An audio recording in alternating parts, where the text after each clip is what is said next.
আপনি কি বয়স বেড়ে যাওয়ার সঙ্গে সঙ্গে কুঁজো হয়ে যাচ্ছেন? অর্থাৎ আপনার হাঁটাচলা থেকে শুরু করে দাঁড়ানো বা বসার পশ্চার একটু কুঁজো এবং সঙ্গে রাউন্ডেড শোল্ডার হয়ে যাচ্ছে?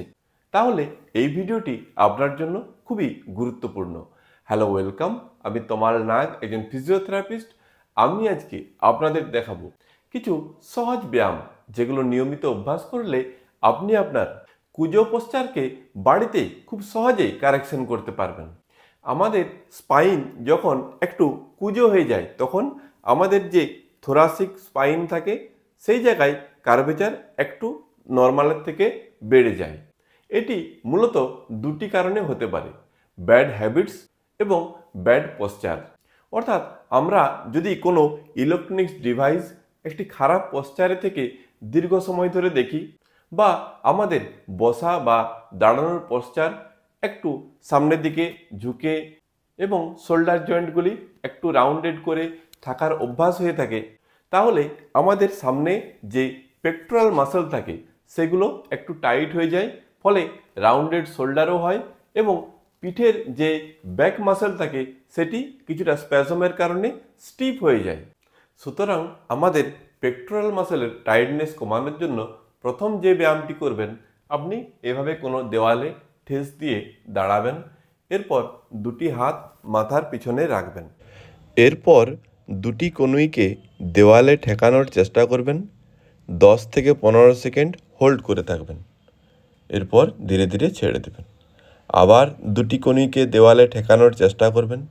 10 থেকে 15 সেকেন্ড হোল্ড করে থাকবেন, ছেড়ে দেবেন। এইভাবেই 10 থেকে 15 সেকেন্ড করে হোল্ড করে করে মোট 10 থেকে 15 বার অভ্যাস করবেন। এই ব্যায়ামটি অভ্যাস করার পর আপনি ধীরে ধীরে একটু ব্যায়ামটিকে প্রোগ্রেশনের দিকে নিয়ে যাবেন। কিভাবে করবেন? আপনি দুটি হাত এইভাবে দেওয়ালের সঙ্গে লাগিয়ে রাখবেন। এরপর হাত দিয়ে দেওয়ালকে ঠেলবেন। 10 সেকেন্ড হোল্ড করবেন, ছেড়ে দেবেন। আবার হাত দিয়ে দেওয়ালকে ঠেলবেন, 10 সেকেন্ড হোল্ড করবেন, ছেড়ে দেবেন। এইভাবে 10 সেকেন্ড করে হোল্ড করে করে মোট 15 থেকে 20 বার অভ্যাস করবেন।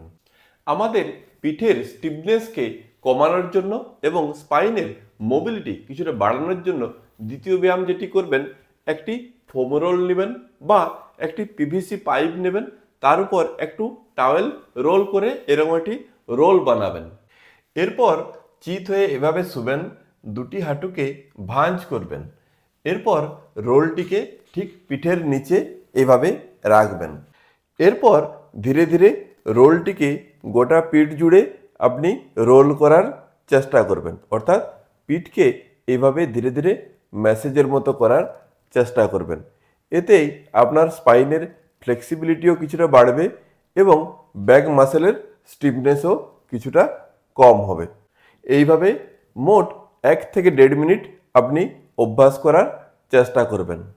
পরবর্তী ব্যায়াম একটি ইলাস্টিক ব্যান্ড বা থেরাব্যান্ড নেবেন। এরপর দুটি হাতে এইভাবে লাগাবেন, ঠিক কবজি এবং কড়ি আঙুলের মাঝে দুটি হাতে এভাবে লাগাবেন। দুটি কনুইকে বডির সঙ্গে এভাবে লাগিয়ে রাখবেন। এরপর দুটি হাত দিয়ে থেরাব্যান্ডটিকে টেনে বড় করার চেষ্টা করবেন। 2 থেকে 3 সেকেন্ড হোল্ড করবেন, ছেড়ে দেবেন। আবার থেরাব্যান্ডটিকে টেনে বড় করার চেষ্টা করবেন, 2 থেকে 3 সেকেন্ড হোল্ড করবেন, ছেড়ে দেবেন। খেয়াল রাখবেন যেন আপনার দুটি কনুই বডির সঙ্গে বরাবর লেগে থাকে, কোনো সময় ছেড়ে না যায়। এইভাবে 2 থেকে 3 সেকেন্ড করে হোল্ড করে করে মোট 10 থেকে 15 বার অভ্যাস করবেন। পরবর্তী ব্যায়াম, আপনি এভাবে সোজা হয়ে দাঁড়াবেন, দুটি হাতকে সামনের দিকে রাখবেন। এরপর জোরে নাক দিয়ে শ্বাস নেবেন এবং দুটি হাত সাইডে নিয়ে যাবেন। আবার মুখ দিয়ে শ্বাস ছাড়বেন এবং দুটি হাত সামনে নিয়ে যাবেন। ঠিক এইভাবে।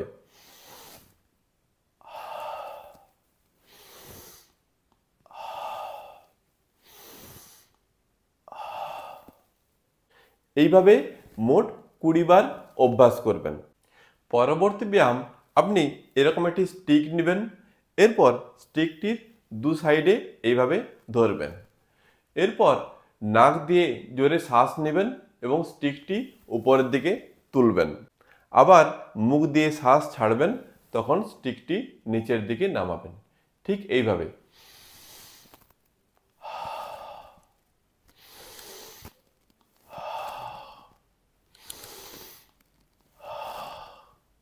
এইভাবে মোট 15 থেকে 20 বার অভ্যাস করবেন। এছাড়াও আপনাকে সোজা হয়ে দাঁড়ানো বা সোজা হয়ে বসা বা সোজা হয়ে হাঁটা অর্থাৎ সঠিক পশ্চার মেনটেন করার চেষ্টা করতে হবে। এই সমস্ত ব্যায়ামগুলি আপনাকে সারাদিনে 2 বার অভ্যাস করতে হবে। এর সঙ্গে কিছু সাবধানতা অবলম্বন করতে হবে, যেমন আপনি সামনে ঝুঁকে ভারী জিনিস তুলতে যাওয়া বা একটানা বসে মোবাইল দেখা বা কোনো ল্যাপটপ বা কম্পিউটারে কাজ করা, কোনো এক সাইডে ভারী ব্যাগ বয়ে নিয়ে যাওয়া, বেশি জার্নি করা বা একটানা বেশিক্ষণ দাঁড়িয়ে থাকা, এই ধরনের কিছু অ্যাক্টিভিটিস অ্যাভয়েড করবেন।